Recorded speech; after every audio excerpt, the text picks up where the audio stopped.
Hey everyone, today I'm going to go over blockchain.info's wallet API service. The previous version 1 was very simple, where you just send a GET request.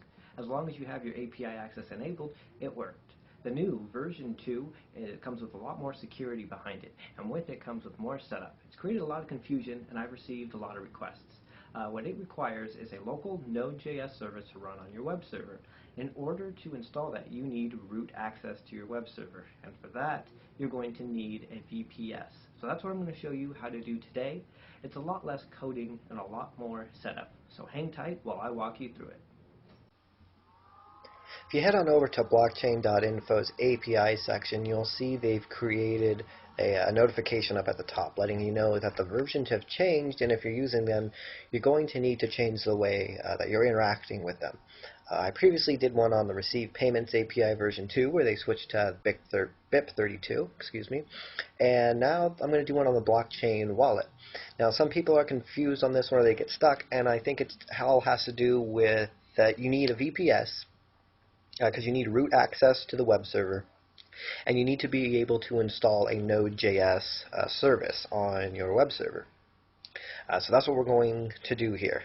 So first thing you're going to need, of course, is your wallet. So make sure you sign up with blockchain.info's wallet.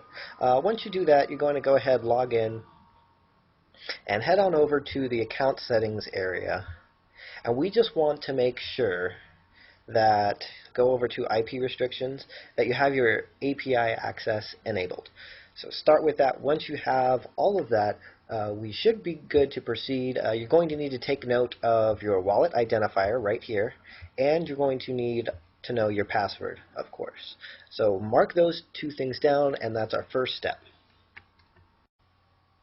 Okay, you're also going to need an API key. So just head on over to blockchain.info/API/API_create_code, just like what you see up here. Head on over there, request your API key, because you're going to need this in order to make the requests.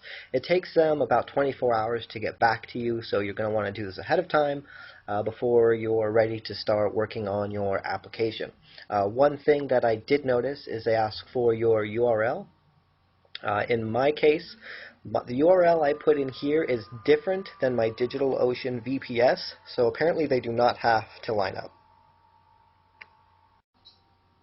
The next part, I'm going to show you how to implement or set up the VPS, and to be honest, this is what takes the most amount of time. In my other tutorials, I see you'll be doing a lot of coding. For this one, we're actually going to be doing most of the time in doing setup. So there's two ways to do this. You can do this with a spare